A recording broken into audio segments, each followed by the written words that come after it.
up, we are going to hear from Peter Walk and Diane Snell.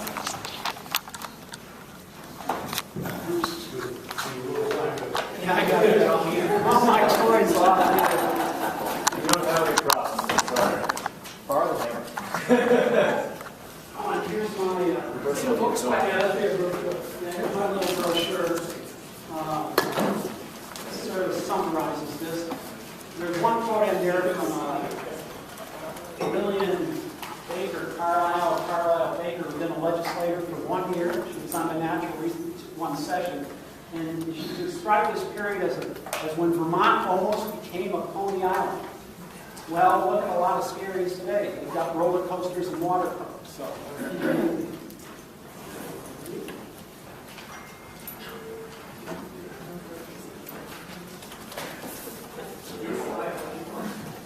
So somehow, Bruce, I'm thinking flashlights and maps. I like that. Okay, we just have the press. Okay. Good afternoon. Thank you for the opportunity to present testimony today. On behalf of Governor Phil Scott. Who are you? Oh, sorry. Diane Snelling, the Chair of the Natural Resources Board.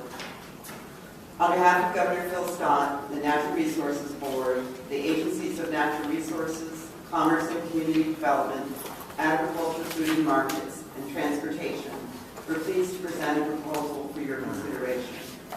The staff of the NRD has worked closely with the agencies to develop this plan.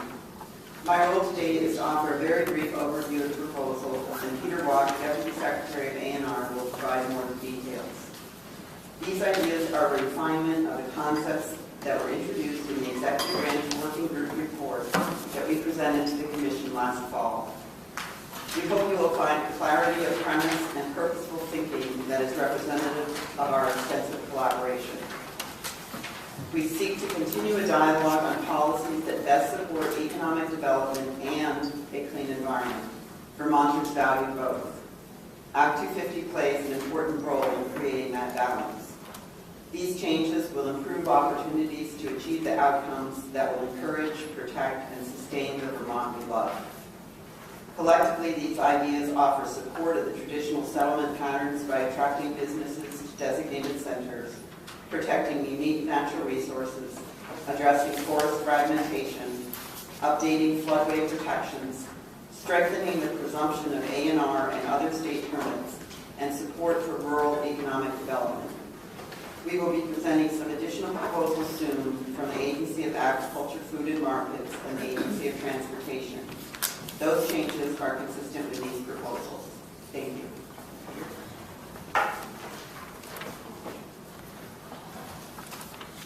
May need to invest in a slated larger table.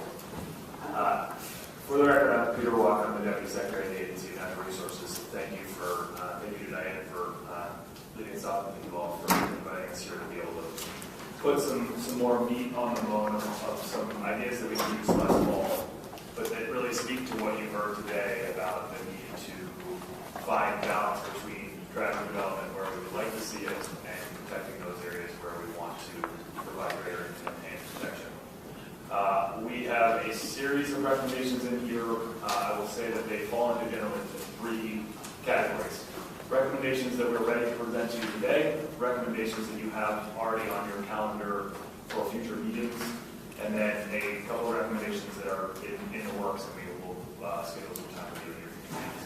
But I heard you this morning. You guys are ready to get to so what do we do about this? And so these are some recommendations that we have, that we worked all together from our various viewpoints within the state agency family to think about what it is that we would recommend on modifications to Act 250 to do the things that we have all heard that we would like to see done today.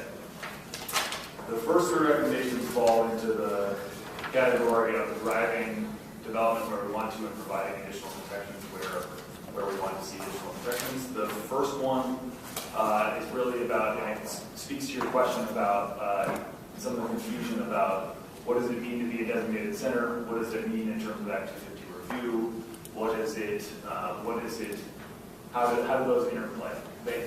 We have created processes whereby for priority housing projects, there is an interplay between Act 250 jurisdiction the designations. But the reality is a holistic look to say, these are the areas we've already talked about and we've done work to say this is where we want to see growth happen.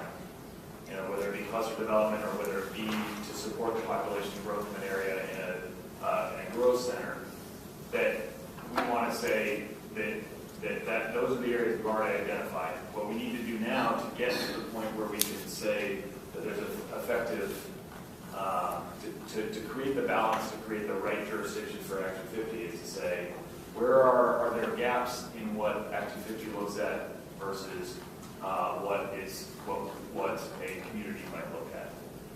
And the designations right now aren't set up to do that. So if one of our primary proposals is to think about, is there a way to create an enhanced designation process to enable what we sort of term a pre-approval process for Act 250? To say that for the length of in what we're calling an enhanced designation, that the community will have done their homework necessary to be able to remove jurisdiction from Act 250 for projects within those designated centers. And the idea being that it creates an enhanced process that will affect all development in those community centers, because as we've seen, only a small percentage of projects actually go through Act 250, especially in our designated centers. So by creating a way a voluntary way for a community that has gone through a designation process to have a designated downtown, or to have a new town center, or a neighborhood development area, or a growth center, to be able to say, there are a few other things that we'd like to see you do. Look at your bylaws related to floodplains and other things. So look at areas where we think some enhancement from what's required through the current designation process, to be able to say that you've done your homework and the work is done to protect the resources that we need to see protected in these downtowns, and so we can get people to drive the activity there. I look at it primarily from a climate change perspective. The best that we need to do lots of things to reduce our overall energy use, but the best long-term strategy is to make sure that we're developing ways that people can walk and bike and not have to own a car, and we can support the public transit, have the density necessary to support public transit, and to support the sort of ride sharing and semi-autonomous electric vehicle model transportation system in the future. That's what we need to, from my mind, we need to be able to get to the long-term, be able to sustain cuts in our overall energy use and gas emissions going forward. And to be able to do that, we need to do everything we can to drive the development where we want to see.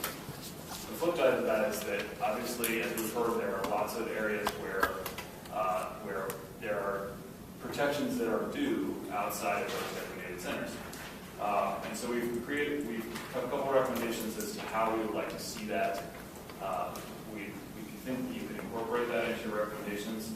The first is to create similar to what we at the Agency of Natural Resources do around the designation or the petition process to create Class 1 wetlands. Something along those lines where a local community or a set of engaged residents could decide that this particular portion of their community or a specific limited geographic area deserves additional protection. And there could be a petition process through the NRB to evaluate that and to deem whether or not additional protections are justified in that parcel or in that area. That would be a way for the local community to get involved in where they want to see development occur in a way that says, okay, this is an area that we want to protect. And hopefully with the idea that it drives people to continue to build in downtowns, in village centers, and in other areas where we've designated this activity to occur. And then finally, we think that there's an opportunity, as Bruce mentioned, there's not a sort of holistic look, but Criterion 8 really does look, from our mind, at those pieces around how do our fish and wildlife activities and other pieces come into play here. We think that there should be two additions to that, to the review under Criterion 8 for forest blocks and connecting habitat. That those would be part of the review to ensure that there's not an undue adverse impact on those areas as well. As was mentioned, the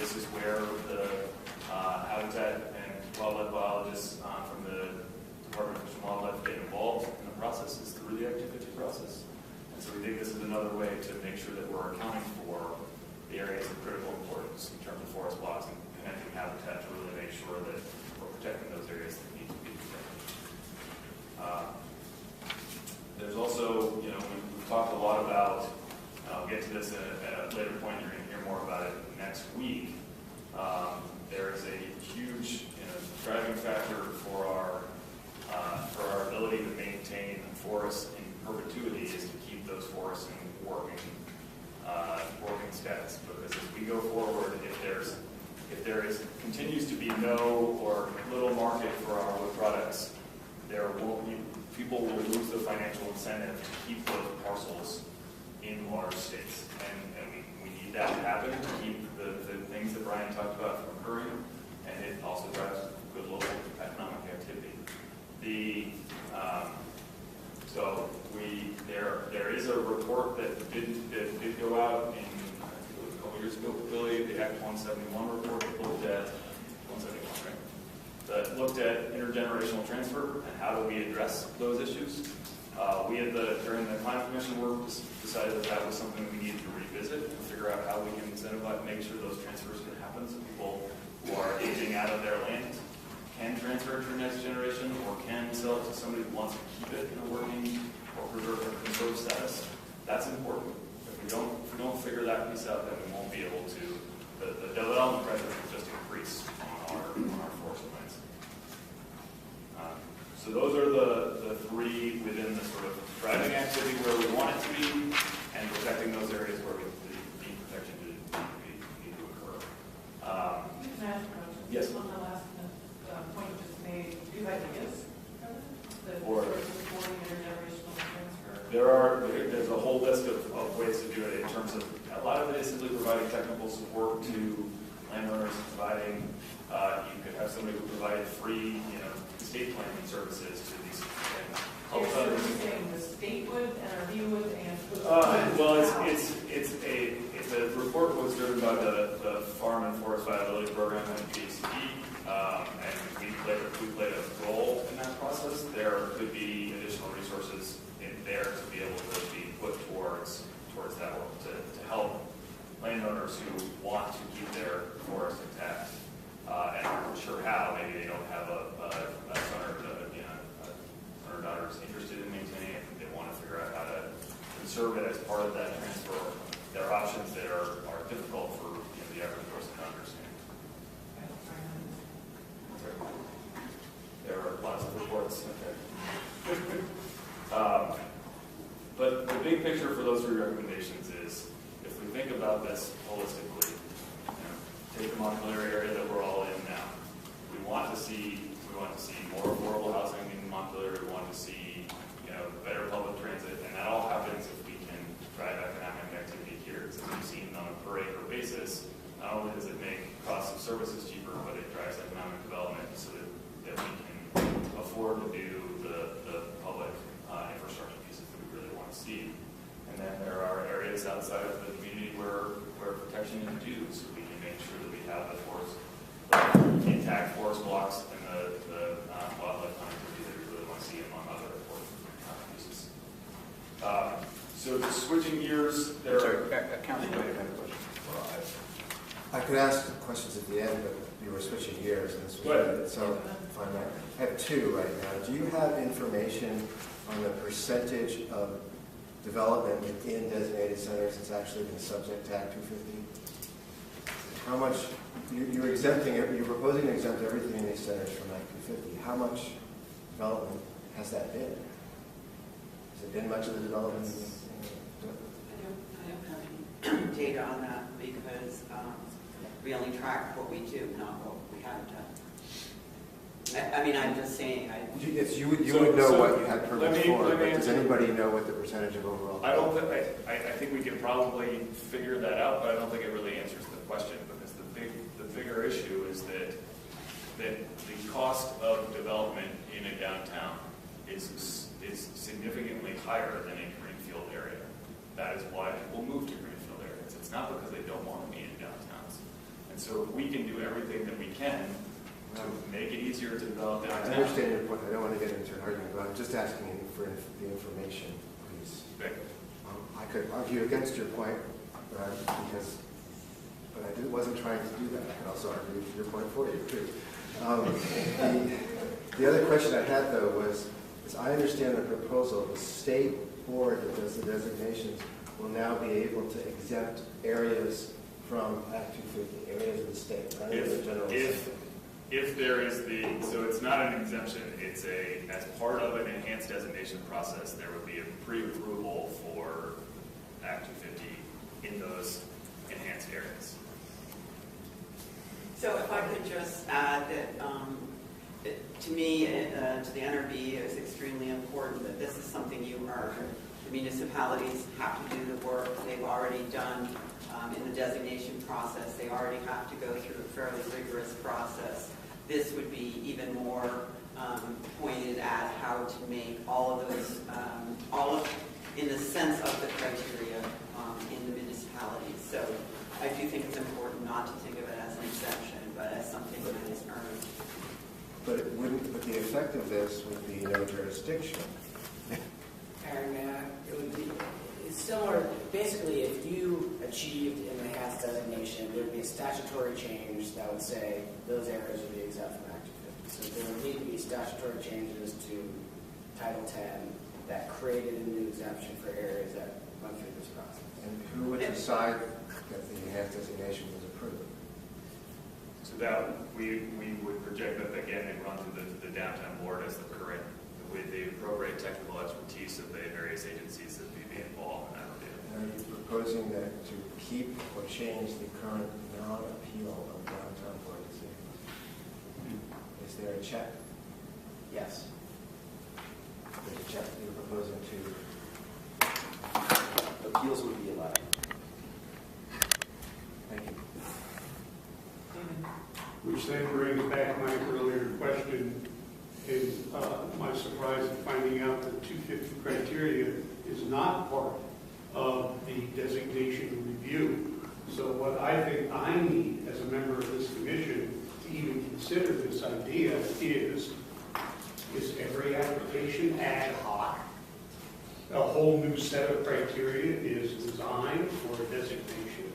Or is there an existing designation process, criteria, etc.? And I feel very strongly that even before I consider it, I need to know that. Because I am surprised. I thought, as we were dealing with housing and some other issues, and my colleague here pointed out to me the error of my ways, that in fact it was a standard 250 review that was already done, consequently the exemption from 250 review. Having found out that that's not true, it's not the first time I've been ignorant of reality, but having discovered that that's not true, I need some discussion about this, and I would suggest that the commission does also.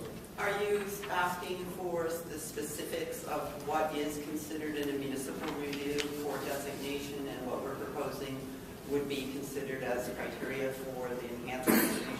Yes, for both. Yeah, okay. I just want to make sure I understand. So I think what got me slightly off track the last time is there is a different review process depending on the designation because of the different ways in which. Right, but I'm saying if my community decided to apply for downtown designation, is it the same process and criteria as her town? Yes.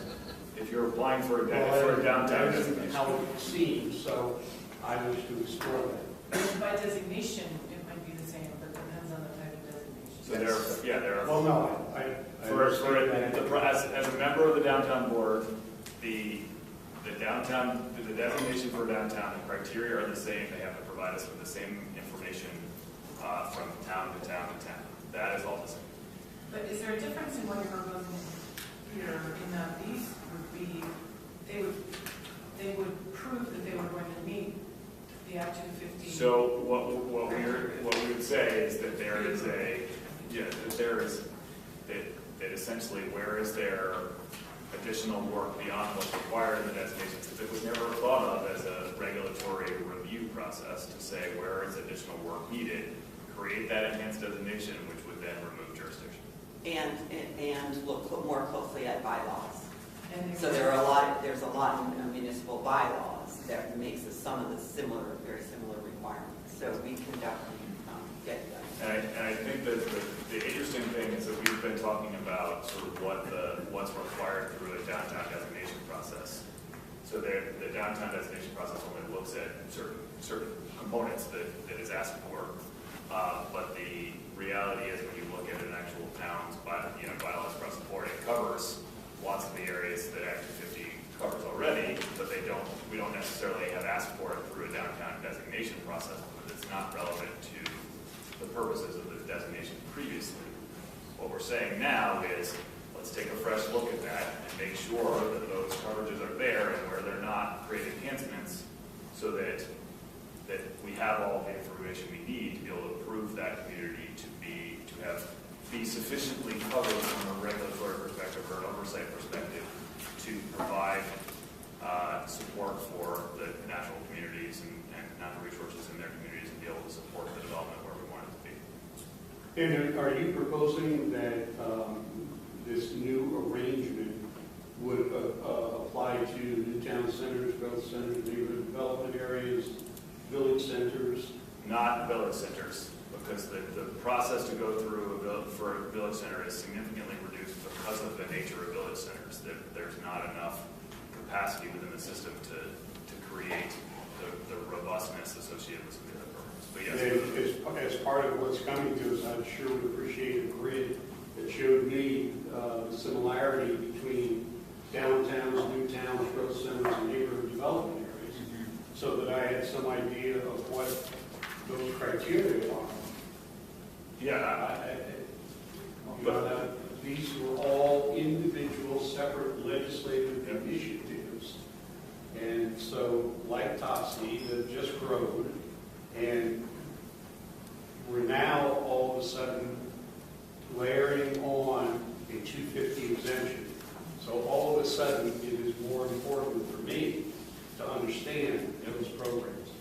And I think that as long as we do understand that so what you're asking for is the current state of things, and what we're projecting is we don't believe. Well, no. So that's what I'm saying is that what you're asking for is how it exists now, which we're saying isn't adequate. Right. So it's more about what I would ask to present to you is sort of here's the hole we expect to fill. As part of the proposal, right? Yeah, so that's fine. Make that your makes sense. make your pitch, but make it in the context of what exists now. Yeah. Yes. Thanks. This will sound familiar to the chair's comments. I'm about to say I said 16 years ago when we served together. Natural Resources Committee. I chaired and my own committee got voted. But I'm not still fighting an old fight. Okay. Oh, no, all is forgiven. No, but I opposed I opposed using Act 250 exemptions as an incentive for anything on Crescent. The idea being that if we accept the proposition that Act 250 protects interests in which the people of the state as a whole have a vested interest, and if we accept that the state has an obligation to protect people's interests with 10 criteria, that it will be inappropriate for the state to try to delegate that authority. Well, you delegate authority, but cannot delegate responsibility. Yeah. And we delegate authority all the time, but to delegate responsibility. But the other thing is that it seemed to me, and I said at the time, that if we do this, we have basically admitted that Act 250 is anti-business. Because now there's something we want to have happen, and the way we're going to send it is to remove Act 250 from the picture. And I predicted at the time it would take my friend John McClary a month to be on the radio making that point. It actually took him about 3 days. And there he was making that point. But the other thing is, I think there's another way we could achieve what you're trying to achieve with the exemption. And that is, we already have umbrella permits. You do it for an industrial park, where the park, planned unit development as a whole, comes for an Act 250 permit and gets a permit based on certain criteria that are already met, and then any particular development under the umbrella permit is an amendment. And this particular criteria that may or may not be affected by a particular development is dealt as an amendment focusing on those particular criteria. But you can say, for example, with an industrial park, they could probably answer all questions pertaining to water. They have a certain amount of water they're entitled to, they're going to get some of it to the new factory. Sewage disposal, erosion, traffic, all of that can be dealt with on the umbrella. And now you're just looking at the particular development. I was disappointed at the time that I was not able to persuade my colleagues that that would work as well to achieve expediting the kind of downtown development we want. Now that was supposed to be a question that turned into a speech. I guess the question is, would you comment on that? I would like to ask you to try to see it from a slightly different perspective, which is, it's been my observation throughout the Act 47 process that many municipalities have said that they're doing extensive planning now, which they were not in 1970, and that there is much more coordination between municipal planning and regional planning, and that their concern is that their citizens do all this work to be able to have the controls and protections that they believe they should have in their municipality. Designation is something they seek out, and that they are required to prove many parts about how they're going to encourage development, how they're going to improve their downtowns, et cetera, to do that. So I also think that you could conceive of this as a way that we're starting to integrate what the state permits require together with what municipalities are currently providing. So I think we've got to find a way to do that. Perhaps this isn't it. You have to make that decision. But it does address a multiple of issues, and I do not think that you could call it semantics, but I don't see it as an exemption. And I certainly think that it's about really a certain amount of respect for municipal planning as well. And I know we're going to have to find that answer somehow. So. Can I ask a question? We're still talking a little bit about 1, 2, and 3, right? So agricultural soils, I think you both know we took some testimony in natural resources around Act 250 and farming community as it relates to possibly avoiding polluting waters of the state. And I'm wondering if those kind of conversations came up at all. Again, agriculture right now I believe is exempt from Act 250. And so those kind of conversations, are we going to get to that? I see Chair Stone maybe looking a couple pages ahead. I don't know if it's coming or... I didn't understand. I thought you were referring to something we said, and I think we said that. So. No, we're not here today to propose any changes to activity jurisdiction relative to agriculture. No. So I see that Secretary Tebbets, did that come up at all in your discussions at all? I think that... You're going to see what we recommend, or I will mention at the end, where we're talking about what that we would like to schedule some time with you in the future to talk about recommendations we do intend to make relative to agriculture, but that has not been part of our discussion. On-farm accessory business. Any additional questions? Yes. Enhanced designation, is that an expansion of Act 250 powers or less relaxed? It doesn't actually relate to Act 250 particularly. It's to say that there is an expectation of to get the designation as we have similar expectations of the designation now. To get this enhanced designation, you need to follow hit these items on a checklist, and we go through as a downtown board and review those. And as we said, it would be appealable. So it's a different way to provide oversight over the project in ways in which we think lots of them are being provided already. And it extends to the entire designated area, and actually the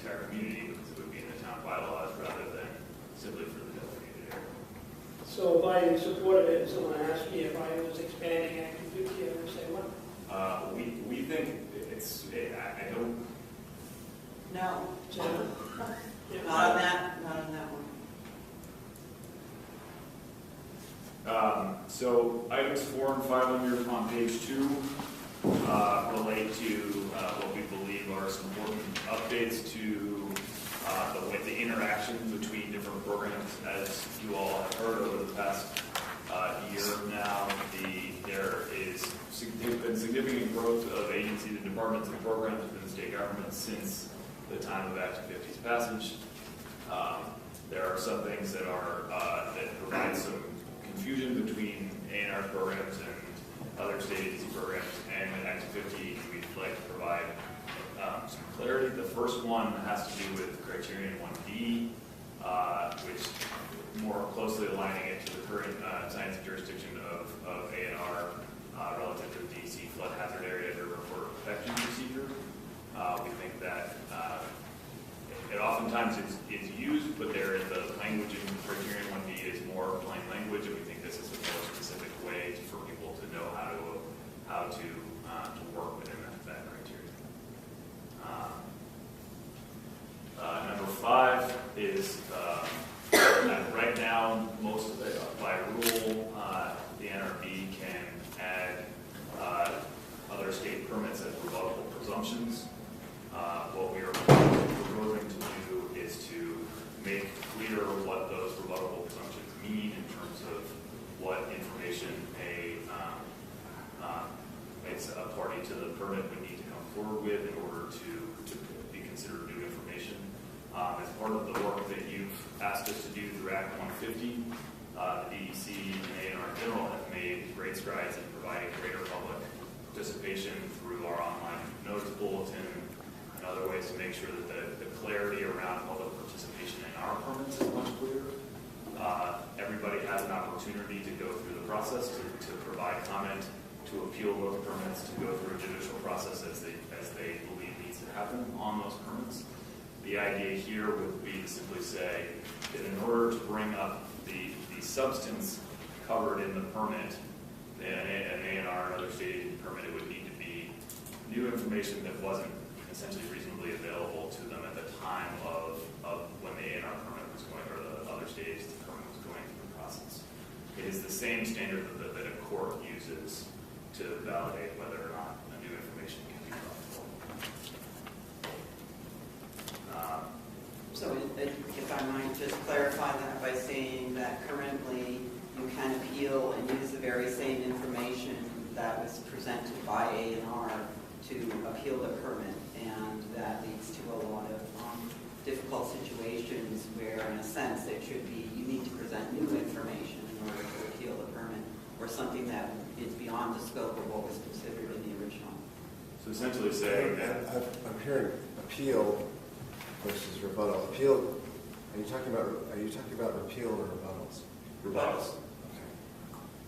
I said appeals relative to our process. You have I heard.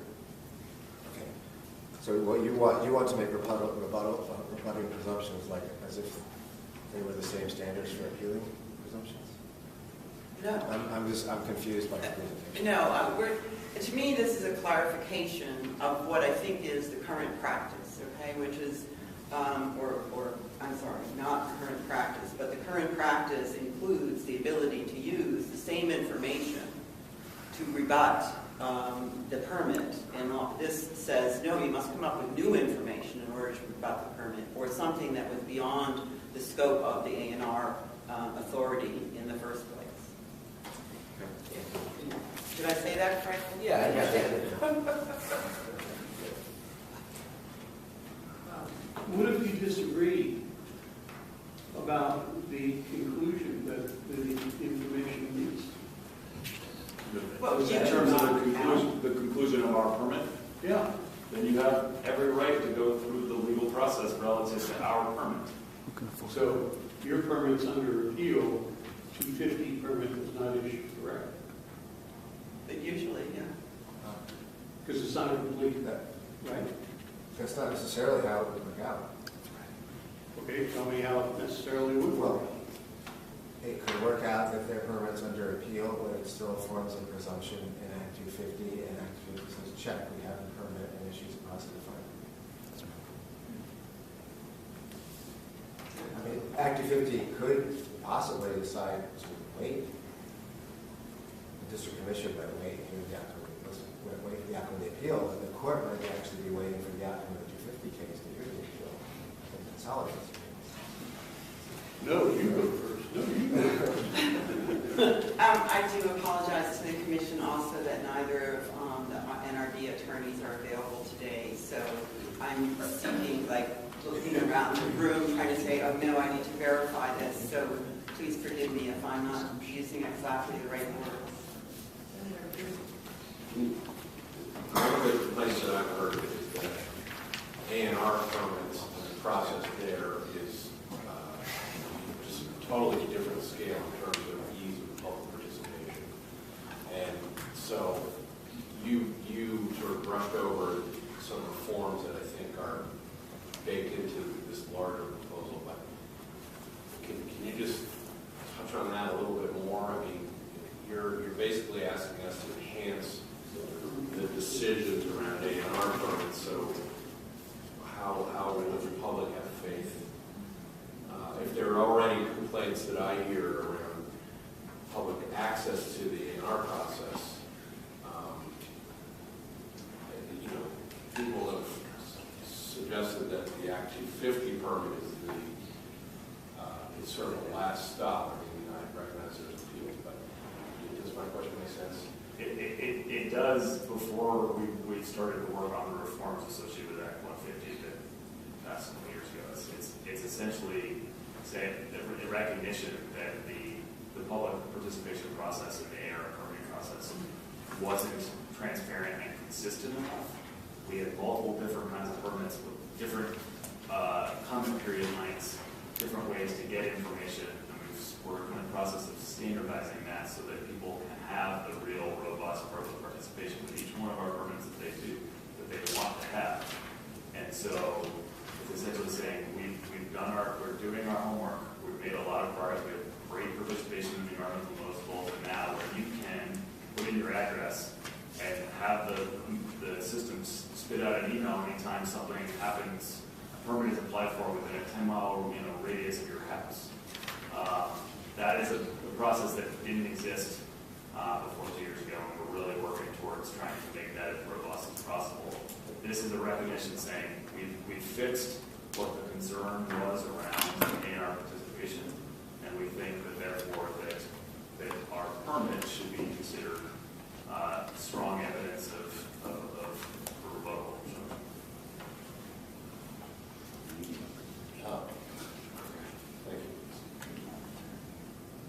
I just say in the vast majority of projects and review, A&R permits are the evidence that satisfies that criteria. So, Well, clearly, but the complaint is that the A&R process is virtually impossible for citizens to have a voice through. And so, if we're going to strengthen the rebuttable presumption, which I think is what I'm hearing you suggest, I need to understand the shifts in the agency permit process. But I think it would be really helpful maybe for us to have I was saying, about this time last year, Matt Chapman came in and walked you all through Act 150 and the different changes that were made to public engagement. We can certainly recirculate his presentation. It shows how we notify the public. There are opportunities for comment, opportunities for hearings for all the different permits that we issue. So I think that should give you some sense of how the public engagement opportunities now are comparable to Act 250. And then, bring Matt in to answer questions at one of your future meetings. But I think that the short answer is we've really ramped up the public participation in the past 2 years. are you making a distinction between public notice and public participation? Yes. If there's not an opportunity to comment, you don't get this. We're not suggesting there should be an enhanced. We're not elevating permits that there's no opportunity for public. So can I just follow? So there are permits that are given where there isn't an opportunity to weigh in on them? Correct. subject, needs to be. They're mostly emergency permits where Okay. some act has to occur on a short time frame. So Like a Hurricane Irene Correct. kind of But situation. on-site wastewater permits do not have a public comment provision. And that was a decision that was made as part of the Act 150 process. So if you are seeking to put a septic system on your property, Yes. there's not an opportunity for the public to comment on Right. that decision. But that's the most significant one that would come into play in Act 250 proceedings. You want to add something to that? Well, today, that permit does create a revocable presumption that the wastewater system will not create undue water pollution. Today, that permit would have to be rebutted by showing that it will in fact create undue water pollution, which is actually higher than the normal rebuttal. The Act 250 rules already place a high hurdle on rebutting the presumption. The normal rule is you just introduce evidence contrary to the presumed fact. So that's current law. Basically, I think we're saying, let's calibrate the presumptions that these permits get with the amount of public process and veracity that exists when they're issued. If there's not much process, they don't get as much weight in 250. If there's a lot of process, they benefit from that in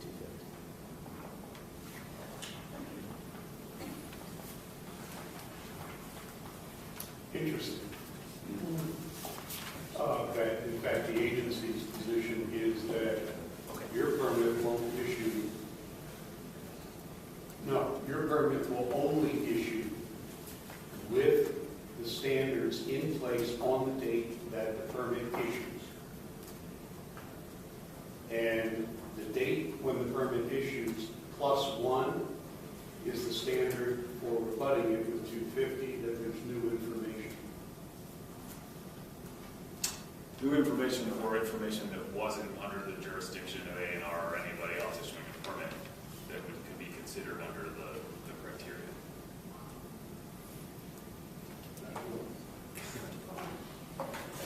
I thought the rebuttable part is also that an opponent can simply persuade the district commission that A&R erred.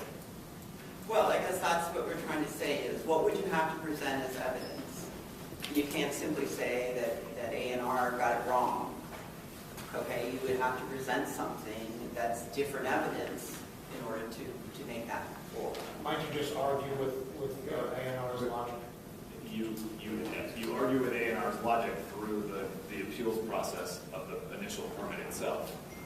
We're saying that during the Act 250 process, that you would need to provide additional evidence to rebut that assumption. Well, if you stipulate that the evidence is accurate, the evidence A&R was relying on is accurate evidence, they just came to a logical conclusion based on that evidence. You can't make that argument to the district commission. You can now, and that's frankly what we're trying to avoid. There's ample opportunity through our regulatory process to counter our decision. You can provide testimony, you can participate in a hearing, you can appeal the decision. And it's our position that that's the track to challenge those decisions. Once there's a duly adopted action by the agency that survived an appeal, then that should stand on its own when that is introduced as evidence in Act 250. Act 250 shouldn't be another opportunity to challenge a decision that has been made appropriately through an administrative process. It has been done. Correct. So the legislature erred. Excuse me?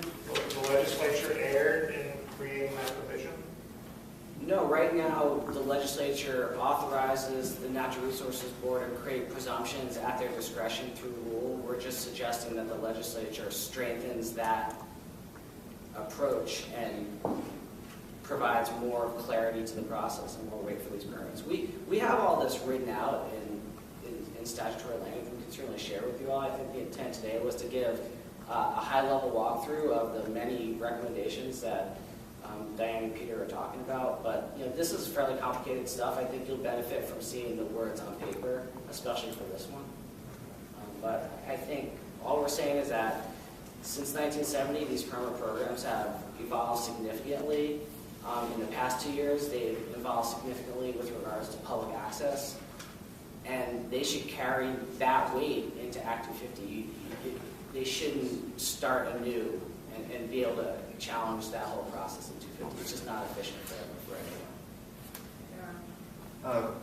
I think it might be helpful for the commission to look at this on a future date, because one of the things that we had discussed last time was going through with you the history and the current law on rebuttable presumptions, and which I have done. I'm ready with all that information, but it didn't make it onto today's agenda. But just in brief, Act 250 was created as a supervisory body on environmental matters when it has jurisdiction. And the current statute does authorize presumptions. They are rebuttable.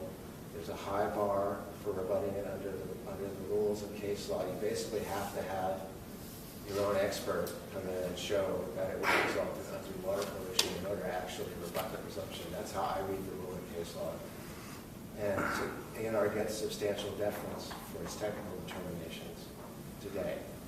So this is another step in the overall context of to what extent does Act 250 continue to have supervisory authority in environmental matters. And I think that's the fundamental policy issue that's being raised here. Thank you. Thank you very much. We need to keep going. There are 3 topics in 6 that you will be hearing about in future meetings you've already scheduled time for. At Senator McCormick's point on industrial parks, based on your own guidance, we've pulled together from Act 194 a working group to look at areas and ways in which to improve the process around looking at an industrial park, because the current process hasn't worked as well, the master planning process, and there are ways to look at it to drive that industrial activity to where it's most appropriate and to make sure that we do that right. And so those recommendations will be forthcoming. That is due in a report back to the legislature on December 15th, but I believe they are going to schedule some time if they haven't already to come talk to you about where they are. We've got lots of language drafted. Okay. Okay, perfect. All right, and then the next one is about forest products, value-added enterprises. We believe that this is a sector of the economy where there are unique circumstances where some of the way in which Act 50 criteria and jurisdiction applies makes it difficult to run those businesses, and we have some ideas of ways to improve the situation. I know you've heard some of this already. This goes back to my previous point about needing to keep our forests in large working status as much as possible if we can, to keep them in forest in perpetuity. The last one is another one from Act 194 relative to recreational trails. I know this has been a hot topic that you've heard lots about. We're hearing about those at the next meeting. Yeah, so the goal of this was to say the first 5 are not the only things that we're going to talk to you about. But we wanted to, given how much you need to get to work on recommendations, we wanted to tease them up for you now. And the final 2 are ones that we have yet to schedule time, but we'd like to talk to you about are updated permitting for transportation projects, and then looking at accessory on-farm businesses and agriculture. And that concludes our presentation. Can I send messages through you to the transportation projects that I keep hearing this claim that there's this rigorous review? Well, I don't have a clue what that review is. I've been involved in transportation projects. So the grid that I had asked for relative to the downtown designation kind of thing, could you ask transportation to match up a grid of their rigorous review with 250 criteria? I think they refer to the federal review. I don't care what review. No. If they would match it up, Pass that message to the Agency of Transportation. okay, match it up with the 10 250 criteria, because that's what we're being asked to do. is somehow modified and reviewed, and it would be a shame to modify something that the feds didn't take a look at. Thanks. Thanks, transportation. Planning Association, Sharon Murray.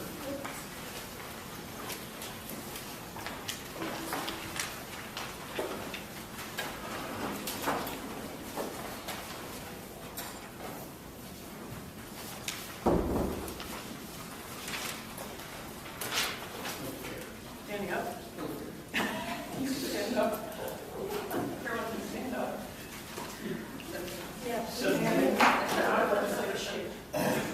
I will say for the record, my name is Sharon Murray with the Vermont Planners Association, and I will start out by apologizing that you're stuck with me for the last thing on your agenda.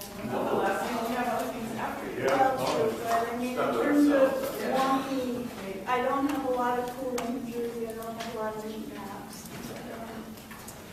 So I'll just go through this as quickly as I can and let you know that we'll also be providing some recommendations in written form in a couple of weeks.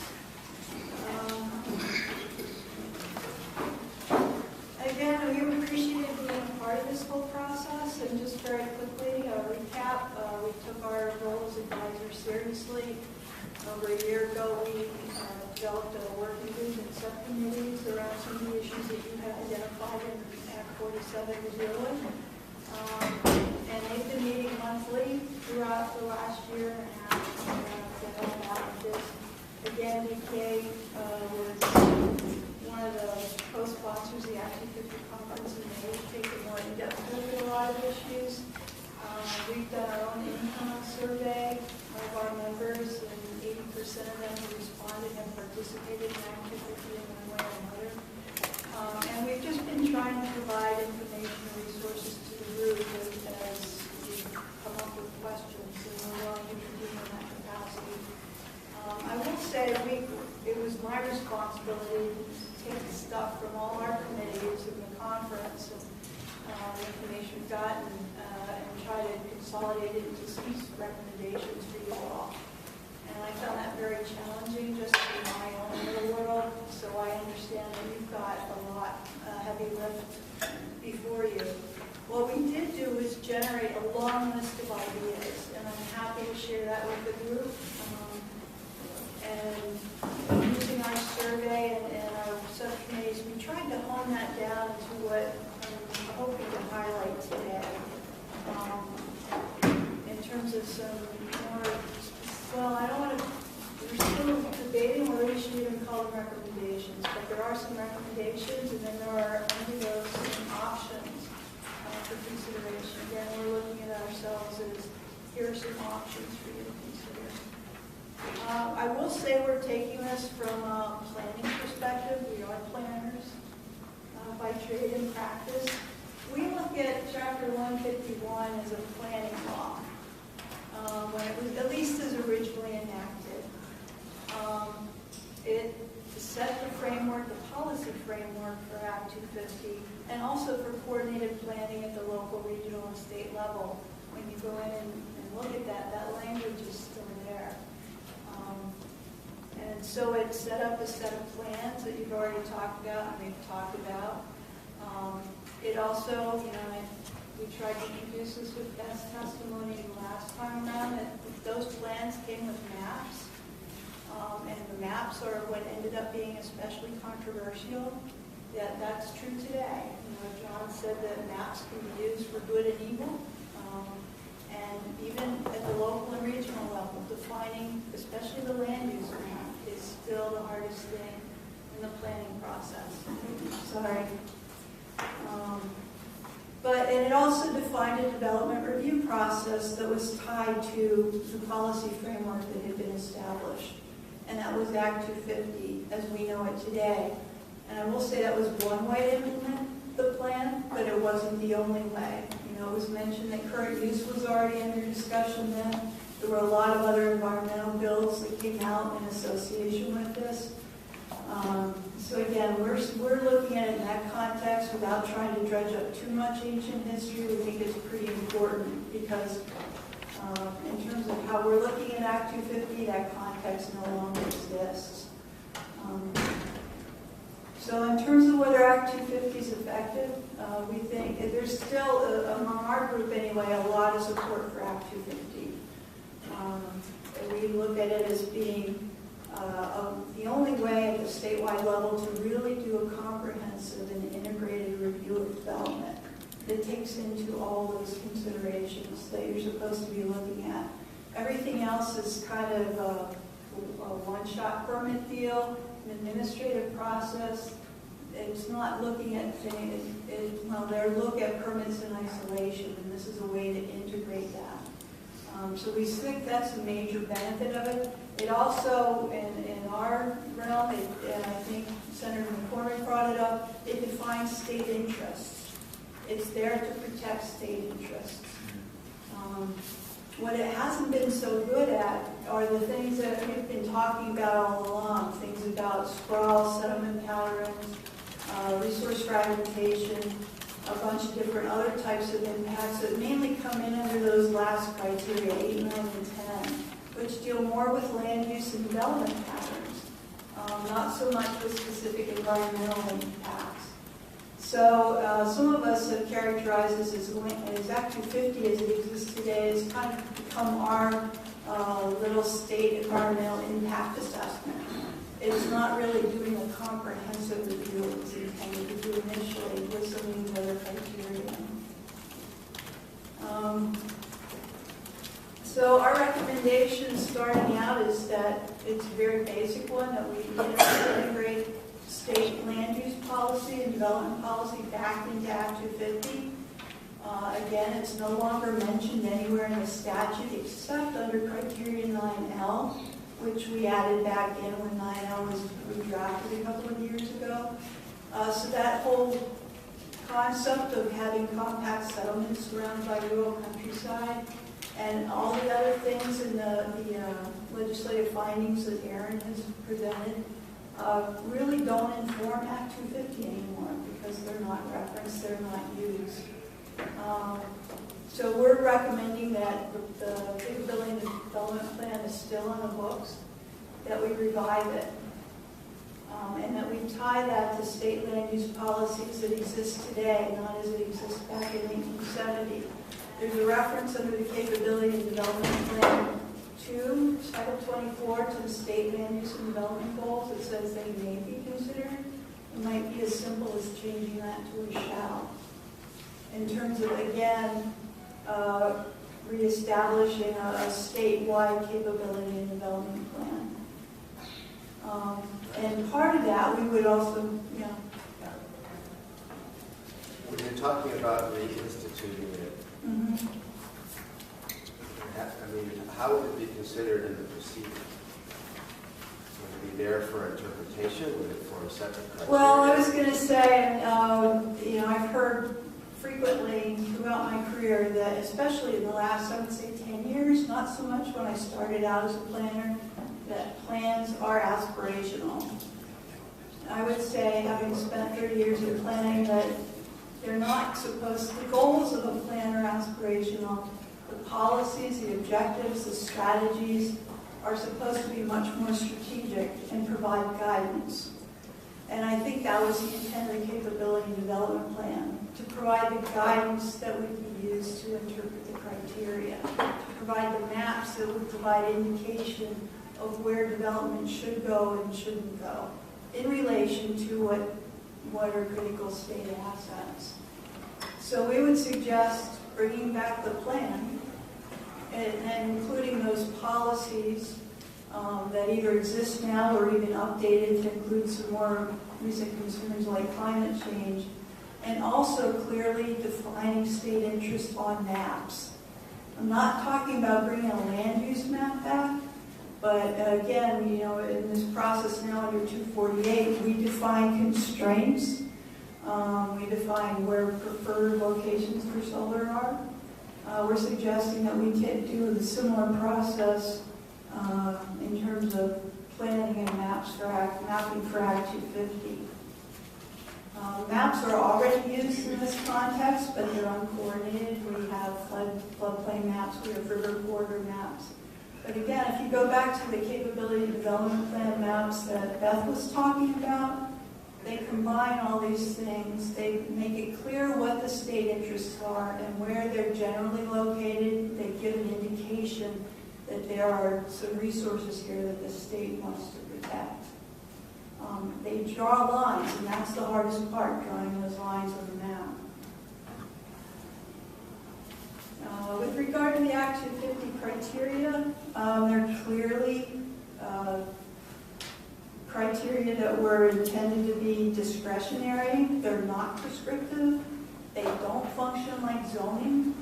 They don't say you have to be 10 feet from a maintain a 10-foot setback. They're much more, as Aaron said, they're like conditional use review at the local level. You're looking at things. So they're discretionary and they're intended to be more deliberative. Review is a more deliberative review, not an ministerial review. So it's my understanding that's why the commissions were set up, to provide that deliberative process. So the plan provided the maps and the guidance. The criteria provided the criteria for a deliberative process going forward. So we had a lot of discussion over the criteria. We have some specific recommendations maybe for all of them, or at least again options.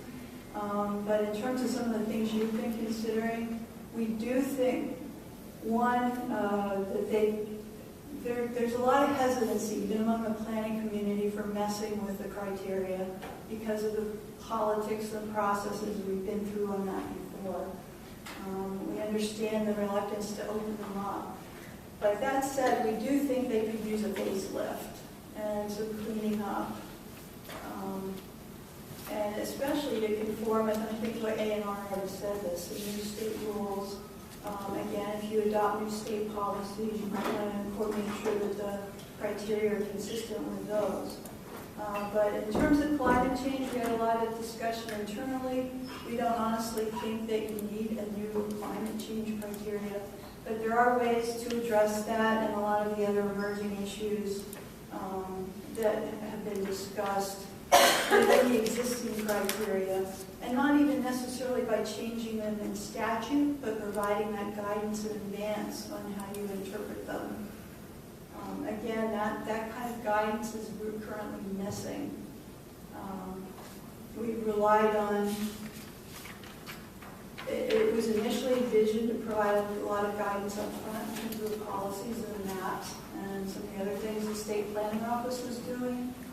Without that, we relied more on case law and precedent to help guide things, and some of that's now almost 50 years old too. But in reviewing the criteria, again, we would go back and ask, is Act 250 the best tool for that? For example, for looking at forest blocks and habitat fragmentation. And in some cases, we would say, yes, that probably is, but it's worth some discussion. And again, we're not sure, and I'm not a lawyer, so we're not sure how much actually would have to be changed in the statute versus how much could be addressed in rule and guidance. With regard to jurisdiction, there is generally some support for eliminating more. I'm not sure if go with a full exemption. Some of our municipal planners certainly would argue for that in designated areas, but limiting more in areas that are planned for growth, and then expanding it more in areas outside of that. One of the things that came up in our discussion is there's really not much support for the 1 acre, 10 acre exemption as it currently, or jurisdictional trigger as it exists now, because we all recognize that it doesn't address the capacity of your community to regulate development necessarily at that level, especially with regard to some of the statewide impacts. That said, we think there are a planning process for use in Act 250 to make sure that Act 250 considerations are included in that designation.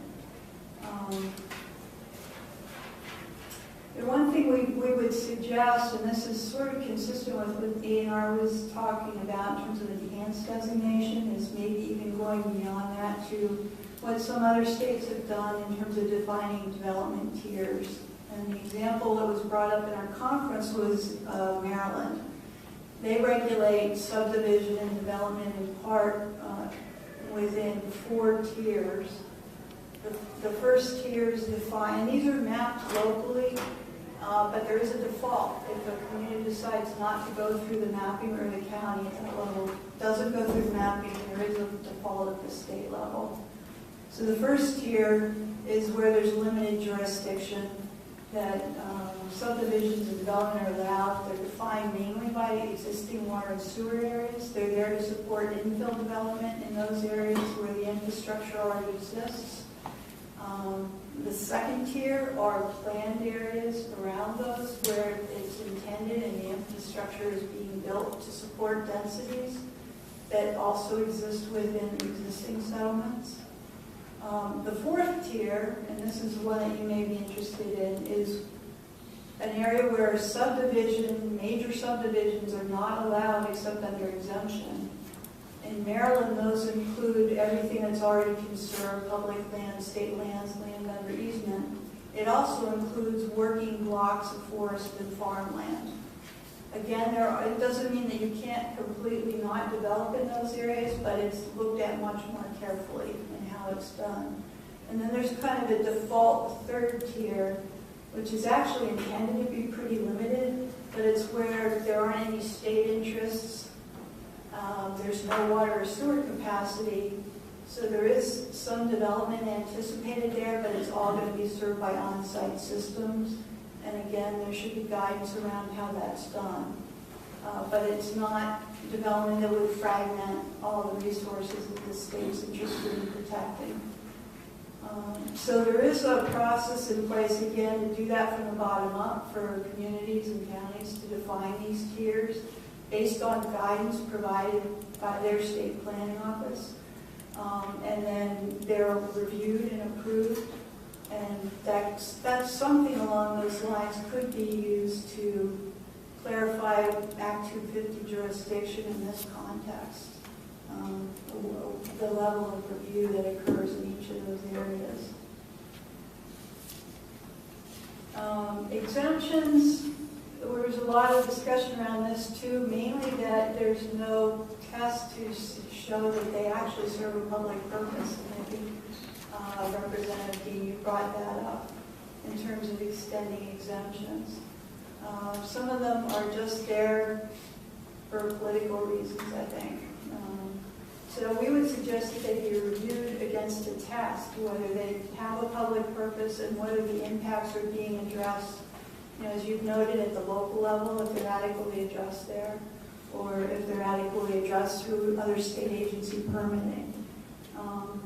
But there are, and again, our group, we have a lot of municipal planners who would like you to look at release provisions for development within designated areas. But basically for permits that were issued 20, 30 years ago and still apply, even though the circumstances around that have changed, and even the use on the property has changed. There's also a suggestion to reevaluate grandfathering given that Act 250 is 50 years old. Personally, I know of some gravel pits that have expanded quite a bit in the last 50 years, but they're grandfathered from Act 250 still. I know in New Hampshire when they were facing this, they said, okay, as of a date and time, document your level of extraction, and you'll be grandfathered at that within parameters. So it might be time at this point to move the dates up. But again, it's just a suggestion. In terms of the process, again, there's a lot of support for Act 250 and keeping it citizen and participant friendly. There's been a little bit of concern and tightening it up and making a more formal process that it excludes people that cost more. But one of the things that have come up in our discussion and might improve it is to reinstitute a coordinated agency reinstitute a coordinated agency development, review of development. That used to happen under the development cabinet. It's my understanding that our governor may be looking at reinstituting that in the roles and responsibilities. At that point, it was staffed by DHCD, who coordinated agency review between V-Trans, A&R, historic preservation, and everyone else. And there was one point of contact for both the applicants and participants. A second recommendation would be to provide guidance and training. Again, we feel that's what's really missing. There was an attempt with Lionel to provide that kind of guidance in advance, so an applicant knows what's expected, parties know what's expected. The guidance can reflect good science and best management practices. It can change over time as needed, but it's there to provide some direction to everybody and make it consistently applied and make sure we're all operating on the same playing field. There was discussion about other forms of engagement. Alternate dispute resolution was big a few years ago. Mediation is now part of the process, but it's a very legalistic mediation process. What we're suggesting is that, say there's a design issue that comes up in hearing, have a mini design charrette process versus, he said, she said. So look at other options for mediation. And then this was really interesting in terms of the court appeals. I think, at least in our group, there was general agreement that the current system is not working very well. There was not any strong agreement whether there should be an improved court process or going back to an administrative review process. I will say within our group, there was probably divided. Because people understand the benefits of the court appeal process in terms of potential efficiency, the fact that it allows for consolidated appeals, and that it is a pretty rigorous process. On the other side, the administrative review provides for more deliberative review. It allows for people with the expertise in different areas to discuss an application. And it's looked at as more citizen-friendly because you don't have to hire lawyers. This came up from municipalities too. They said, why do municipalities have to hire a lawyer to participate in the appeal? Why can't we send our planner or zoning administrator or somebody who's actually familiar, with it? And then this is a point for the planning community. The use and interpretation of plans. And again, we hear quite a bit that plans are aspirational, and over time, because they aren't given a lot of weight, that a lot of plans are. Aaron made a good point.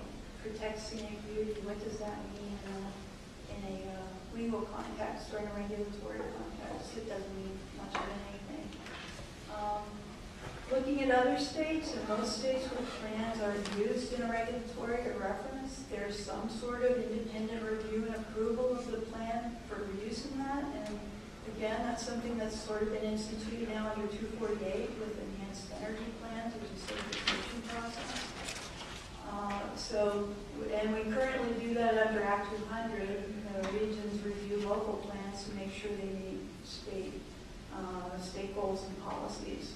There is no review at this point for regional or state agency plans. That went away with the changes to Act 200. So that framework is no longer there. The other thing, and I think Aaron brought this up, we are really concerned with how conformance with the plan, the definition of that has evolved over time. To be a very legal, strict by the definition and by the language of the policy kind of review, rather than a more deliberative review that also looks at maps, that looks at the whole context. I think that was addressed in part in the B&M Realty decision that was referenced, how plans can be interpreted. But we would suggest going further than that and actually instituting a test for conformance that's clear to everybody. and that's been done in some other states. We actually do it in Title 24 at the local level. There is a definition of conformance with the plan in Title 24. So we're yeah. So the Title 24 definition is about the bylaw conforming with the plan. Up to a point. It's also applied, there's 2 or 3 sections in statute where you're required, like under subdivision, plan unit development. So you mean, sorry, go ahead. No, there's a couple of regulatory sections of the statute too, where the local board is required to determine conformance with the plan. So that definition was put in there both for consistency between plans and bylaws and where required for consistency of a project with a plan. So you're talking about looking at this definition for a source of measuring whether a project conforms to a plan. Right. And you're not talking about adding Act 250 again into bylaws. Or are you? No, I mean, but I would say that we would say conformance both under criteria 10, and if you bring back the capability and development plan, that definition could also apply under criterion 9, since the same language is used. The tests that I've seen for this are, again, usually more specifically stating, does it conform to the land use plan? Does it conform to your capital facilities plan? Does it conform to your land conservation policies? And again, at that point, the plans are reviewed to make sure that the language is specific and the maps are there to provide the guidance for that. So again, with regard to existing settlements, right now there's a legal definition in statute of what that is, but in terms of applying that in a hearing, without a line on a map saying this is how we define our existing settlement, it becomes much more a matter of debate than a point of, yeah, this is appropriate there, that's where it's in that line, and no, it's not appropriate there because there's a resource. You know, and again, the maps are indicators, they always have to be verified on the ground. But if you go through a mapping process, you go through policy development, it's reviewed by an independent authority for use in Act, specifically for use in Act 250, that it provides the clarity and consistency that the courts have required. There should be a way to not just strengthen Act 250, but strengthen. And so we would, you know, as planners, will say, well, hope you tag this on in your recommendations. So we revisit the state planning framework that exists now. Again, it's happening at the local and regional level. We feel it's broken at the state level. There's no integration vertically. I'm almost done. There's no integration vertically. There's no coordination between state agency plan. We just want to all get back on the same page and make sure that we're all working together and not at odds. So one of the things, and we're already involved with this, is reviewing and updating the planning requirements under 117 for local and regional plan, the elements, the things that you need. They need some update. They don't address climate change either. But also looking at state agency planning under Title III and beefing that up a little bit, especially how it's coordinated and whether or not it reflects the current state land use policy. In 248, we added that language back in, that the state energy plans have to be consistent with state land use policy. We'd suggest we do the same thing for Act 250 in terms of any planning associated with that. We also have long advocated for reestablishing the office of some kind of, we don't even want to call it the state planning office, but the Office of Planning Coordination. You saw what John presented. I mean, the options and the technology now to do that kind of level of analysis are there, and they weren't back in 1970. So we're suggesting that some kind of office could both support the development cabinet, produce the maps and the data and the projections that we can all use in planning and that you can reference in Act 250, and coordinate state agency development review as we suggested. And also, that might be the place to have things approved, regional and state plans. That's how it's done typically in other states. In terms of a path forward, we don't presume to give you direction. Again, we just know you've got a heavy lift, so we're suggesting there's some things that could be addressed in the short term in the next session.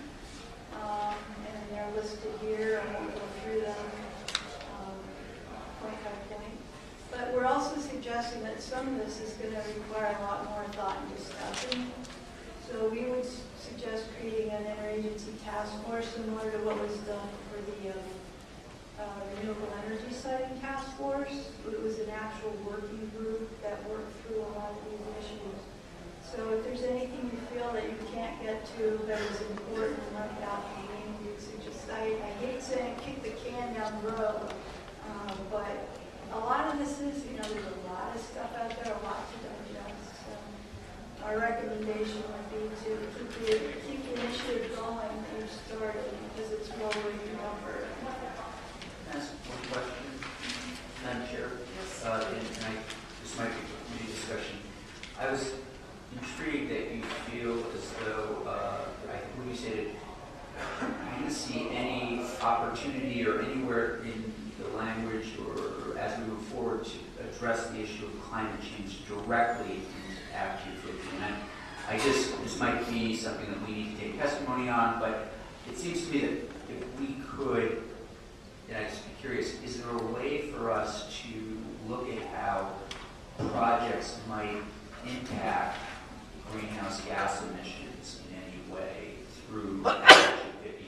I do feel like we have an opportunity here, and I think I don't want to miss it on the climate change piece. So we can look into that okay, more. would you mind? That would be interesting. Yeah. It's hard to find regular, California is probably a state that everybody provides as an example for trying to deal with this stuff on a regulatory basis. Would you mind, Sharon, looking into what California and other states are doing and getting back to us? Sure. That would be a big help.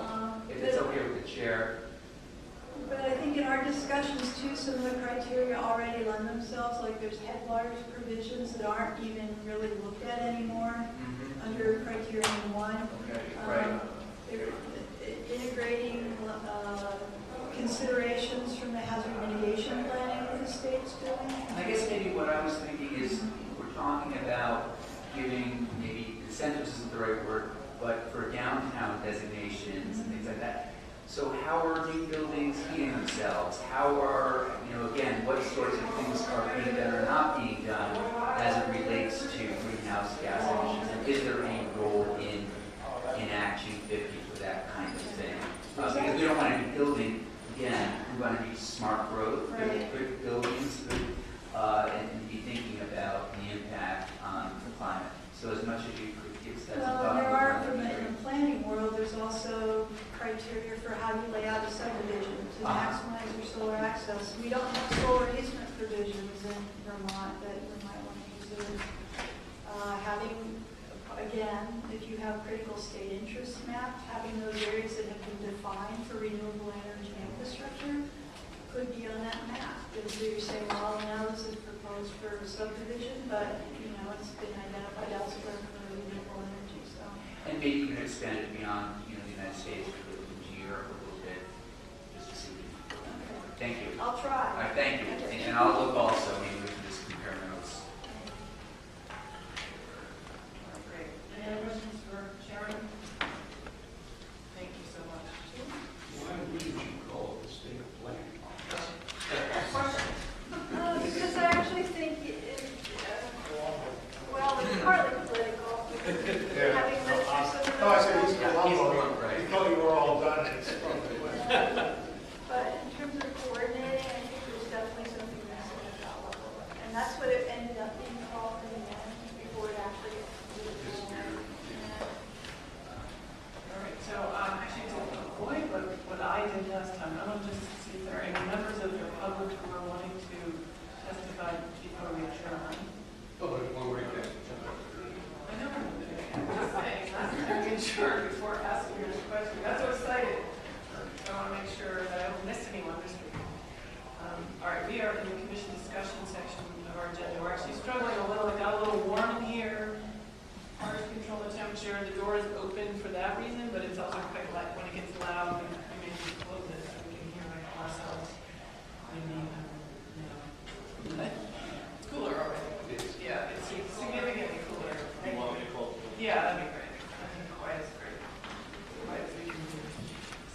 we have meeting discussion. I think what I wanted to do was talk with the commission about process for writing the report moving forward. Aaron has brought us this morning a couple of the chapters with the background information, the facts we've received. And as he indicated, asked him to do that for the other sections of the report, and he forwarded us others as well. Right? I haven't forwarded the commission others as well, not yet. Okay, so we have two. We have a few others. I was figuring I would forward what was relevant to your agenda. And this is a work that takes a fair amount of time. No, I know, I understand, I just lost track. Those are the ones we got, thank you. But what I want to hear from the commission members are, if that's feeling like an appropriate way to move forward is to have staff flesh out some of the reasons we're looking at each of the issues that we're looking at.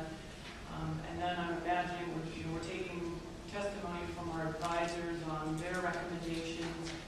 I have indicated to advisors that I'm hoping for us to really wrap up by the November 8th meeting, which is our next meeting.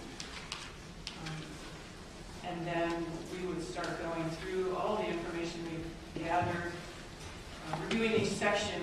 They're all in different phases and stages, and so trying to manage them is a little bit tricky, but at some point, collecting the information we want to put in the report on each subject, and then voting on recommendations on each subject. I am new to running commissions like this, but I'm familiar with the Pollinator Protection Commission's report, so that's how they did it. If people have other suggestions for how to do it, I'm open to hearing thoughts. Seems like a good way forward. It's a plan. Okay. So we could use the rest of our time right now to look at the two that Aaron brought us. We looked at them a little bit this morning, but then what are the next steps in those categories? I'll tell you that teed up for the next meeting, we have VNRC, the rest of their recommendations. We have trails and forestry coming from the Agency of Natural Resources. I can't remember what else. We have Aaron's memo. Presumptions.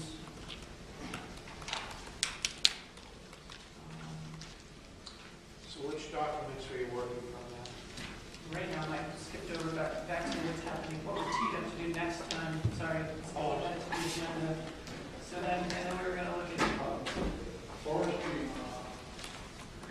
the forestry recommendations that we talked about last time, those are going to be part of what's coming out of ANR.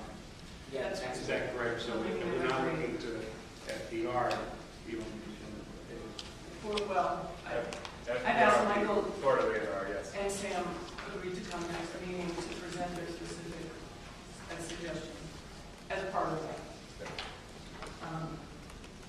Along with the trails report. Chris? Act 194, transportation. I'm sorry. Act 194 required us to report to you on the industrial parks too. I don't know if you want us to give you a short summary and the language recommendations. Those are the three in your report here. And so are you ready? Can you do that next time? Great. And then if you're looking to wrap up all of the advisory recommendations by next meeting, or with your next meeting, it seems prudent that we bring forward the other two, the transportation and the accessory on-farm activities as well. Yes. Okay. And then I think that will do it as far as. Well, where is the information that I've requested relative to 250 overlay on downtown designation and the criteria? Is that planned to be part of that presentation? I can offer it. I think it's a very confusing chart. It may be. And I'm trying to think about how to. Understand it. Yeah, I think it's. Overlay something else on it. Yeah, I think it's needed for you. I don't know if you want, given all the things lined up for that meeting agenda, is it the right time to go into those details? That's my question. Well, I'll look at it when we put times to everything. Yeah, if it's a big part of what, I will make a motion to delay action on that 250 overlay agency permits until I get that information. I presume that some of my colleagues will support it. The same is true with transportation in terms of the 250 overlay relative to review. You want us to just bring that next time? yeah, as part of your presentation, Sure. I think it makes sense in both cases. That you Yeah. have that. Is anyone else struck we're building on this overlay as we're calling it? It's not clear to me why we have so many similar sounding designations. And I don't know, maybe that goes hand in hand, but I'd love to understand that better. I wonder if there's room for simplification. There's probably room for an articulation of what purposes they serve, and you can see at that point whether or not. Yeah, that'd be great. And if I mean, they were created at a different time for completely different purposes, so. Well, you had some of that. Oh, yeah, I have all these pieces, yeah. It's probably actually on our webpage on review. Some of it is the Perspective file. But as far as what we don't have is how does the town get them? In summary. Yeah, no, like I said, we got all these pieces, I'm happy to share them, yeah. So earlier I went over one of the pieces, of the two pieces. I just want to clarify that. The second one is about settlement patterns and criteria and does go into the designation program and its relationship to acquisition. And I can go over with you, so even now if you wanted to go over, I don't know how you want to structure the discussion. If you wanted to go over these two, we can start with the one I haven't gone over. Yes, I think that's great. I think that's next. I just want to make sure that we're clear on the agenda for next time. If people have other requests that will help us keep moving forward. Great. And on the, Dan, on the V-Trans data part, I'm specifically interested in, and maybe David already said this, I'll say it, is the public engagement pieces that you think are redundant or that are, you call out how V-Trans anticipates meeting that, because that's certainly what we're hearing, is that people are attached to and feel like it's valuable to have the public engagement piece that Act 250 brings to your review. We're prepared to talk about how the public comes in the planning process through the transportation planning initiative and so forth. Great. All right. So Aaron, I'd love to take you up on your offer to.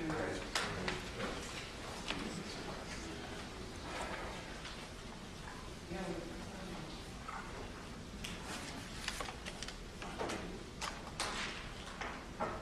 So, Chris just asked the plan for the future meetings. I think I've asked the commission to hold 5 dates that worked for most of us after a doodle was sent to the advisors. It should be on our webpage, so if you need that, it's up there, right?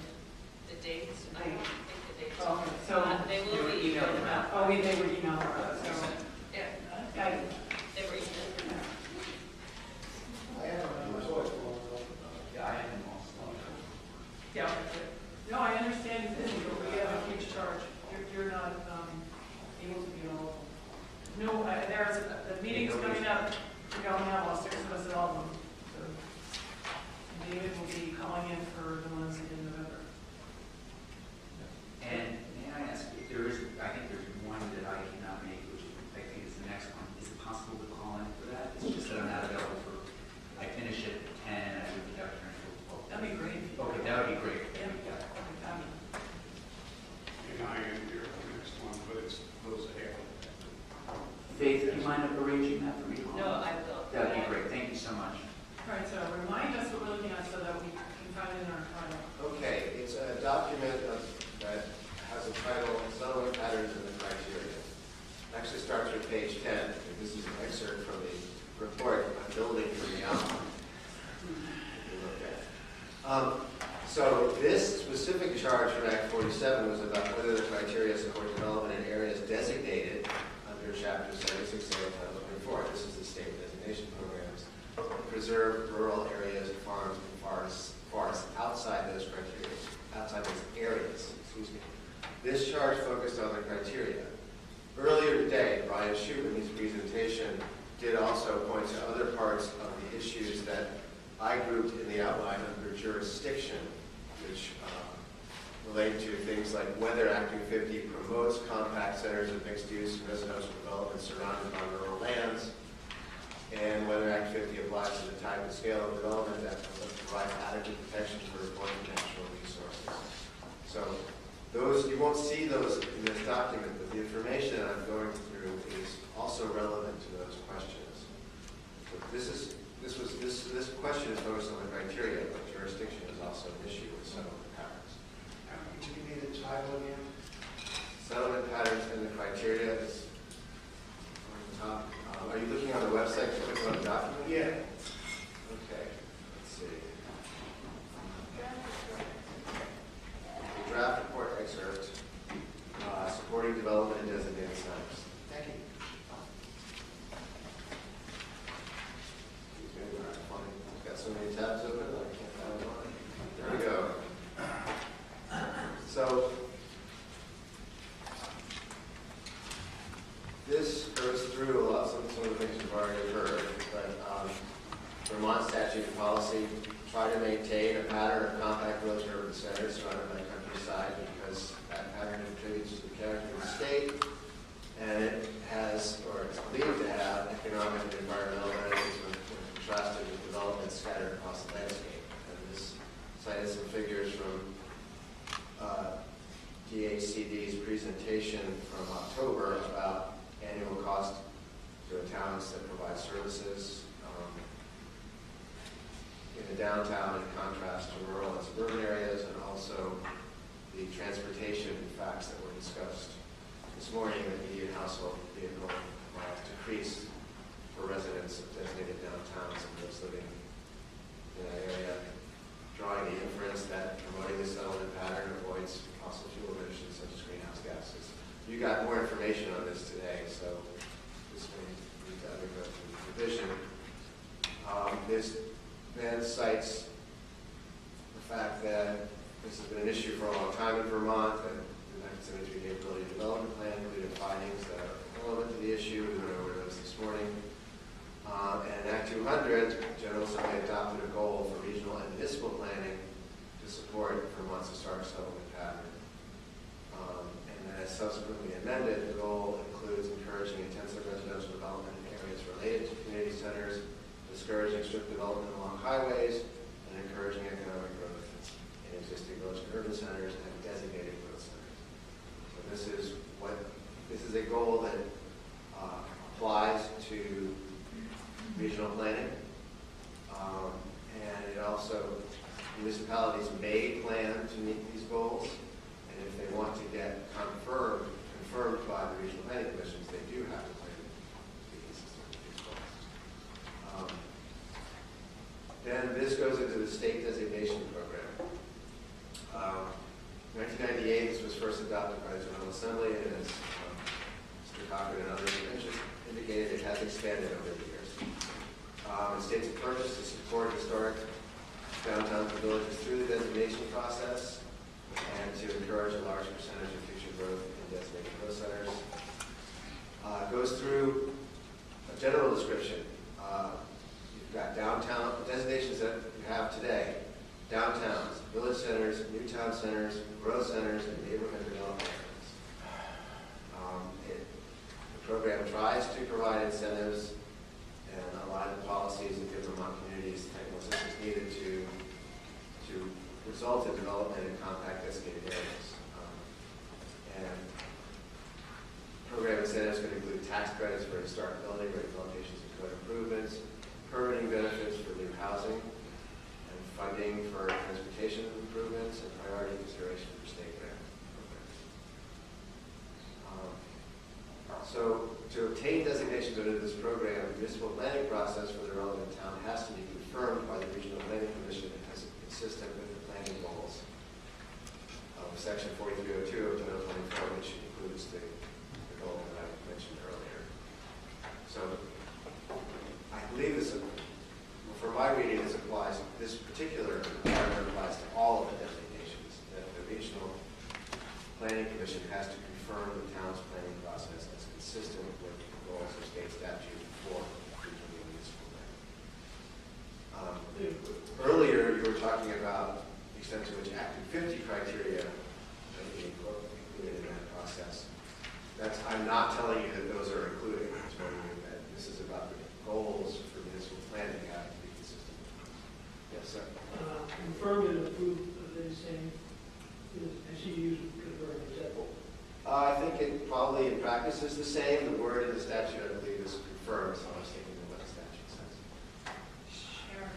Just a quick clarification, the approval applies to the plan itself to make sure that it meets the goals and the elements. The confirmation applies to the municipal planning process. Oh, thank you. Yes. So it includes whether or not they're paying their dues. There's other criteria for confirmation. But the approval applies to the plan. Thank you.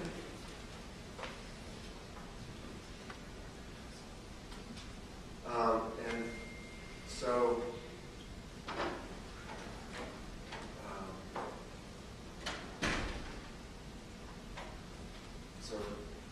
get it from the DHCD website, I found as a factual statement how many designations there were as in 2017. And there you have it. If you look later in this report, in this document, in DHCD's report, that actually equates to 1/400 of Vermont's total land area. Total what? Land area. 400? I'm not trying to belittle the program. They are actually, you're looking for areas that are compact settlements. So you wouldn't expect it to be the majority of the areas. But it's just a fact. Now, there are several ways in which Act 250 currently interfaces with the state designation program. First, there's provision for off-site mitigation of primary agricultural soils if the project is in certain designated areas. Second, we have settlement patterns criteria 9L, which refers to projects outside existing settlements. And statute defines existing settlements to include areas designated under the state designation program as well as other existing compact centers. And this reprints the definition of existing settlement. This is, I think, an important definition for you to consider when you're thinking about settlement patterns in Act 250 is that existing settlement includes the designated centers, and it includes, on page 12, existing centers that are compact in form and size, contain a mixture of uses. And so this would be decided on in a case. Someone would say this is or isn't an existing settlement. I just can't hear you very Oh. well. Is that better? So, to be an existing settlement in Act 250, the takeaway is that it doesn't have, it is one if it's a designated center, but it doesn't have to be. It can also be a factual determination for an area that hasn't got designation.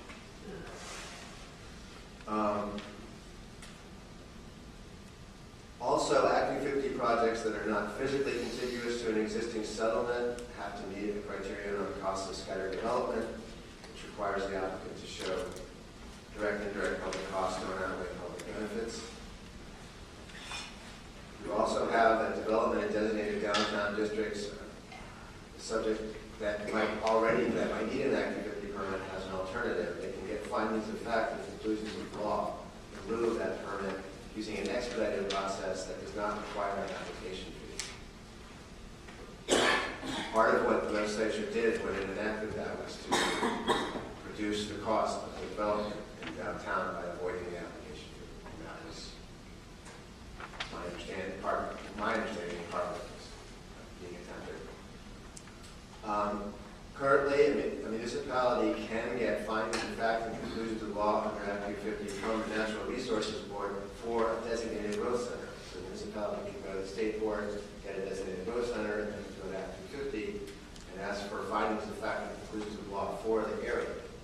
This is similar to what Senator McCormick was talking terms of some kind of master planning. I am not, last time I checked, no municipality had done this for this new bus center. I don't know if it has occurred since. That's why I was just about to ask for a basic copy of a center. Well, there are certainly designated centers, but I don't know any that have gotten these findings of fact from the Natural Resources Board. Also, none have, according to Mr. Cochran. Also, a permit, an applicant, or someone who is in a designated growth center, or the town itself could actually go for a master plan permit for all part of the growth center. So the master planning issue under current law is there for the designated growth centers, or the master planning opportunity. If a project is in a designated neighborhood development area that's subject to Act 250, it gets a 50% break on the application fee. Half off. And then two for the price of one. Let's hope they don't have to go through it. And then the Act also has the priority housing project provisions which exempt, these projects have to be mixed income housing or mixed use development or both. And they're completely exempt if the municipality has a population of 10,000 or more, and Act 50 jurisdiction is reduced in designated neighborhood development areas that are in smaller municipalities. So those are the ways that Act 250 currently interfaces with the state designation program. Again, part of bringing this back, the charge is do the Act 250 criteria promote development in these programs. Also, the charge is does jurisdiction adequate to promote the settlement patterns goal. And then outside the designated areas,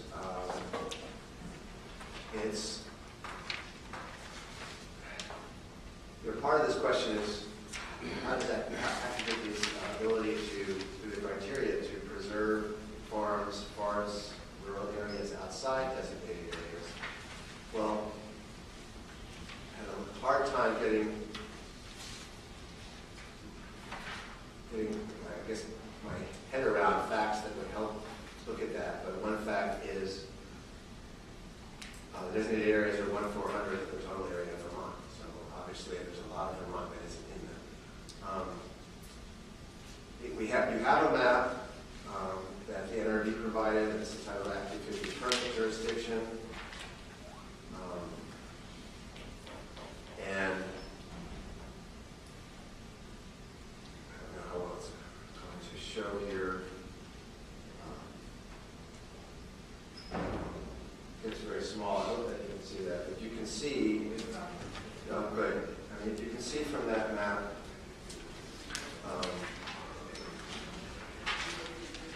that, you know, there's a significant distribution across the state, and if you compare it to a map I managed to generate from AACD, which you also have a copy of, this is where the designated centers are on a map, and it's a much smaller amount, much smaller area than if you go back to the Act 250 map. So clearly there's a lot of Act 250 permits outside those areas. That's why Act 250 must be regulating projects outside those areas. And unfortunately, I don't have the kind of skills that Todd Adams has to manipulate layers and really forward-looking stuff. But so if you do look at this, there's a scattered distribution of Act 250 permits across the state. There are linear distributions. I mean, when I look at it, with my own knowledge of Vermont geography, I feel like I see north-south distributions that they correspond to highways and valleys or both. But there's also clusters in and around various parts of the state that are more organized. So, why is this relevant to Act 250 mechanisms outside designated areas? This is where Act 250 his permits are regulating right now. A lot of them are outside designated areas. Two of the Act 250 criteria address development outside those areas, 9H and 9L. Well, it's not just outside the designated areas, it's outside existing settlements. And when Act 50 has jurisdiction over a project outside the designated areas, there are other criteria that may act to provide protection, such as wetlands, scenic beauty, and aesthetics, very irreplaceable natural areas, necessary wildlife habitat, IMAX soils, and productive forest soils. So to the extent Act 50 has jurisdiction over a project, as we see scattered around the state, it may be acting to protect farms and forests affected by the project, as well as the rural qualities of the area. Finally, when Act 50 doesn't have jurisdiction, this criteria can't be, almost by definition, can't be protecting farms, forests, and rural qualities. And perhaps that's a debatable point. We may want to discuss it. It is possible for a municipality to adopt the Act 50 criteria for its own review. But in terms of the Act 50 program, it's protecting things when it has jurisdiction.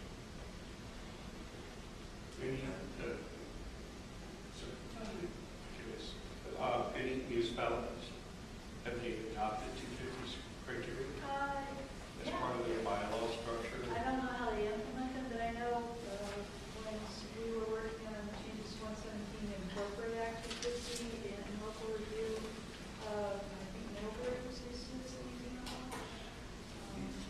I think that there probably are. Again, I could poll our membership to see if that. Morristown does, I believe. Morristown?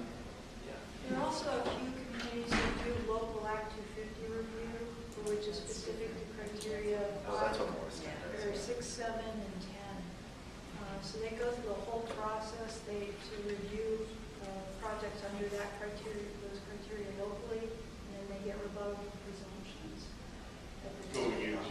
Going into Act 250. Right. The statute actually requires them to be given rebuttable presumptions, as opposed to the other state permits, which are actually, NRB has the discretion to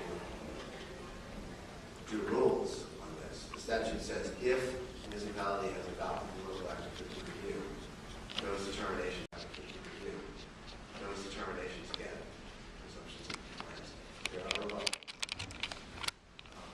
The difference being that it's commanded, whereas with all the other A&R permits, this is actually a discretion.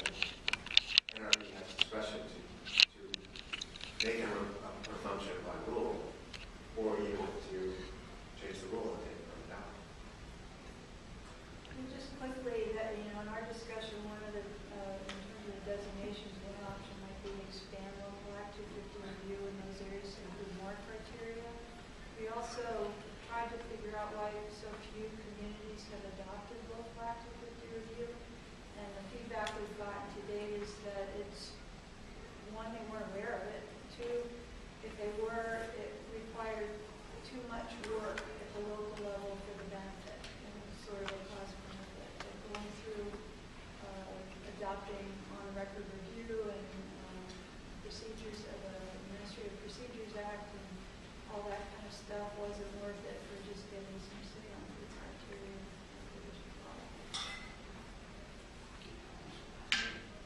So all of this that I've gone through is by way of trying to frame the issues and the facts so that you can start talking about whether the criteria do support development in designated areas and protect certain resources outside them, whether jurisdiction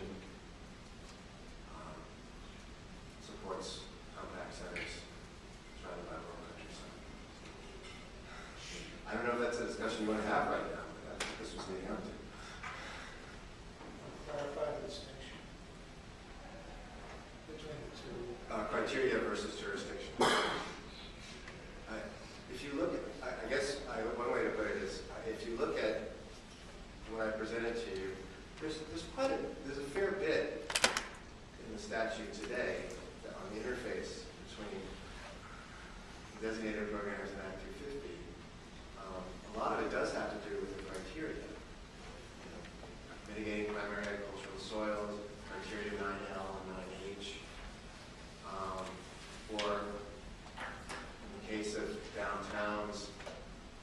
you still have to go through the same criteria, which you get an expedited process if Act 250 would apply to your project in the first place. But if you're asking the question, is Act 250 really encouraging development in designated centers as opposed to protecting resources outside? It seems like the criteria may act to do that, but when do the criteria apply? When Act 250 has jurisdiction. So, which is, maybe it's a combination of the two is ultimately what you have to look at. But jurisdictions may be really important, more important to look at than the criteria at this point, because there's a lot of criteria about this. I could be corrected on that. I'm just.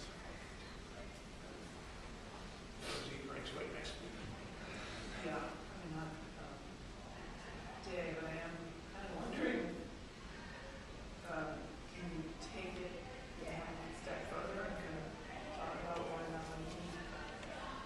Why that, what the jurisdiction part? Yeah, Well, like, I think part of our answer. If you're looking for Act 250 to promote a certain settlement pattern, its jurisdiction isn't really geared to that settlement pattern today. Its jurisdiction, and you've heard that for today about possible changes that might help here. But if you look at the commercial and industrial projects, you have the 1 acre versus 10 acre threshold that applies if a town has permanent zoning and subdivision bylaws. It isn't actually related to, for example, whether you're in a designated center or not, whether you're in an existing settlement or not. One idea could be to say, well, the acreage threshold is higher in existing settlements or designated centers and lower outside, instead of being related to whether the municipality has certain kinds of bylaws. That's only one idea. You've heard other ideas today. If you look at subdivisions, you could say the number of lots is higher inside these areas and lower outside. You've been kind of doing this with priority housing projects, saying that the number of units is higher inside these areas and lower outside. Right, but I guess in this instance, our charge is actually not to, our charge is to determine whether the criteria is supported. You've got that charge as well as the discussion. So this was first in the outline, so I wrote it first, but I feel like I was putting all the information in one spot. Maybe we should combine them. Or at least in the writing of it, you might want to combine consideration of it. In the writing of it, you might refer back to some of this discussion. Or you could keep it strictly, I mean, you can keep it strictly to, okay, what are the criteria now, look at jurisdiction later. Just after looking at all the ways that this program already interfaces with the state designation program, it seems to me that, well, there's a lot of criteria. What about jurisdiction?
was talking about